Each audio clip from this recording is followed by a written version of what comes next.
তা আমি শুধু বলছি যে ছাত্র গুটিয়ে থাকলেও অতীতে যদি থেকে থাকে সে জমানা শেষ। আমাদের এই সময়টুকু ক্ষুদ্র একটা উইন্ডো অফ অপরচুনিটি এইবার আমরা করব। আগের আমল হাওয়ায় বিলিয়ে গেছে, নাই। অর্থাৎ আমরা গুহা থেকে বের হয়ে এসেছি 1000 বছর পরে আর পৃথিবীর সামনে। সে গুহার মানসিকতা দিয়ে তো এই পৃথিবী চলবে না, গুহার থেকে বেরিয়ে আসতে হবে। এইটুকু শুধু স্মরণ করিয়ে দেওয়া যে আমরা গুহাবাসী নই, আর কোনো ব্যাখ্যা দিয়ে কাউকে বোঝাতে পারবো না যেটা 1000 বছরে আর হবে কিনা সন্দেহ।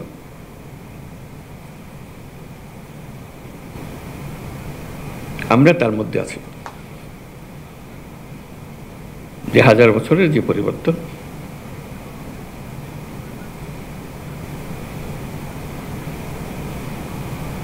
সেই সুযোগ, সে আবহ, এর ভেতরে আমরা আছি। এই যে একটা জোয়ার, এই জোয়ারের মধ্যে যদি আমরা ঢুকে পড়ি, চিন্তা করেন আমাদের কি পরিবর্তন সম্ভব। আমি আবারও বলছি, কিছুই পরিবর্তন হচ্ছে না। মেশিন ভাগা পড়ে আছে, যেখানে যেটা থাকার কথা সেটা নাই, ইত্যাদির মধ্যে শুধু একটা মহা সুযোগ পেয়েছি, এবং এটা আমার আপনার মাধ্যমে হচ্ছে। আমরা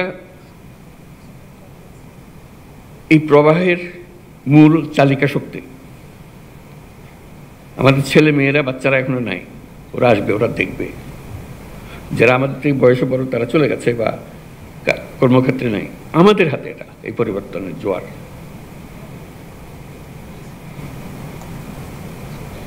এই পরিবর্তনের আগের মুহূর্তে আমরা একরকম ছিলাম,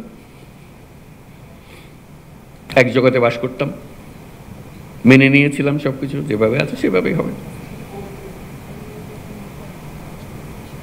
একটা বালিশ যদি 1 লক্ষ টাকা দিয়ে কিনতে হয়, আমরা 1 লক্ষ টাকা দিয়ে কিনবো, ওইভাবে নিয়ম ওইভাবে করেছি। এখন তো হঠাৎ করে পাল্টে গেছে সবকিছু। সে পরিবর্তনটুকু যে আমাদের জিম্মায় হচ্ছে, এই জিম্মাটা বোধ কর, কেউ এটা নির্দেশ দিয়ে কাউকে করাতে পারবে না। এবং আমি আপনি সেটা না করলে ওই মেয়াদ শেষ। পরে যারা আসবে তারা, ওরা তো করে গেছে, এগুলো এইভাবে করেছে, আমরা ওইভাবে করছি। আমরা কিন্তু বলতে পারছি না ওরা ওইভাবে করে গেছে, আমরা ওইভাবে করছি। ওদের যুগ শেষ, এটা আমাদের যুগ। এটা 1000 বছরের পরিবর্তন। এই 1000 বছরের পরিবর্তন আমাদের হাত দিয়ে হচ্ছে, আমাদেরকে সে সুযোগ করে দিয়েছে। এই সুযোগটা নেওয়া, এই সম্মেলনে বসে সেটুকু চিন্তা করা, আমরা কি করতে পারি।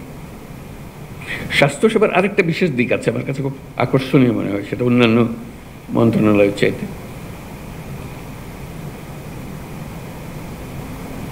শিক্ষক বলতে পারে যে আমার ক্লাসরুম লাগবে, ছাত্র লাগবে, আমি শিক্ষকতা করবো ইত্যাদি, তার একটা কাঠামো লাগে। স্বাস্থ্যসেবার কোনো কাঠামো লাগে না। অফিসে যাচ্ছিলাম, পথে একটা মানুষ পড়ে গেছে, শ্বাস নিঃশ্বাস দিতে পারতেছে না, আমি ডাক্তার পাশ দিয়ে হেঁটে যাচ্ছি। আমাকে বলতে পারে যে না, ওরে হাসপাতালে নিয়ে যান, তা নিলে হবে না। আমি ডাক্তার, আমাকে এক্ষুনি এটা করতে হবে, আমার হাতে কিছুই নেই।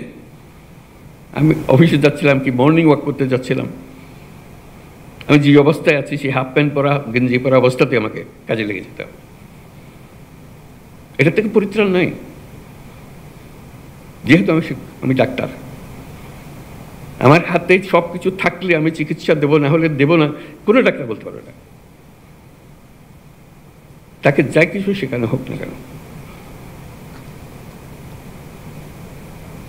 তাকে এগিয়ে আসতে হবে, চিকিৎসা দিতে হবে, এবং প্রতিনিয়ত দিচ্ছে। আমি আবিষ্কার করে বলছি না, আপনারা প্রতিনিয়ত করছেন। কিন্তু এখন যদি বলি না আমি হাসপাতাল চালাতে পারবো না, আমাকে অমুক দেয় নাই, অমুক দেয় নি, আমাকে আমরা বলেই যাচ্ছি, হাত পা গুটিয়ে রাখছি। তা আমি শুধু বলছি যে হাত পা গুটিয়ে থাকলেও অতীতে যদি থেকে থাকে সে জমানা শেষ। আমাদের এই সময়টুকু ক্ষুদ্র একটা উইন্ডো অফ অপরচুনিটি এইবার আমরা করব, কারণ আমাদের উপর সারা বিশ্বের নজর। এবং আমিও নিজেকে আবিষ্কার করেছি যে আমার তো অনেক ক্ষমতা আছে, এই ক্ষমতা আমি ব্যবহার কেন করবো না? যেটুকু আছে এর মধ্যে আমি করব। আমি বলবো আমাকে এই দেন ওই দেন এর মেরামত করে সব বলতে থাকবো, কিন্তু কাজ থেমে থাকবে না। কতগুলো খুব সহজ কাজ, ওই আগের আমলে এইভাবে হয়েছে বলে এখনো হচ্ছে, মাথার থেকে সুরে ফেলানো। আগের আমল হাওয়ায় বিলিয়ে গেছে, নাই। অর্থাৎ আমরা গুহা থেকে বের হয়ে এসেছি 1000 বছর পরে আর পৃথিবীর সামনে। সে গুহার মানসিকতা দিয়ে তো এই পৃথিবী চলবে না, গুহার থেকে বেরিয়ে আসতে হবে। এইটুকু শুধু স্মরণ করিয়ে দেওয়া যে আমরা গুহাবাসী নই, আর কোনো ব্যাখ্যা দিয়ে কাউকে বোঝাতে পারবো না গুহা কি ছিল, কারণ তারা সে দেখে নেই, তার পরবর্তী প্রজন্ম দেখে নেই। তারা দেখেছে যে আপনারা গুহার থেকে বেরিয়ে এসছেন, আপনারা কেন বসেছেন? আমরা কিন্তু গুহাবাসী হিসেবে হাত পা বন্ধ করে বসে আছি, গুহার থেকে যে বেরিয়ে গেছি সেটা মনে নেই। তো শুধু সেটুকু মনে করে দেওয়ার জন্য এই ইন্টারিম পিরিয়ডে, মানে এই পরিবর্তন, এই আইন পরিবর্তন, বরাদ্দ পরিবর্তন, প্রাতিষ্ঠানিক আয়োজন পরিবর্তন, যেটা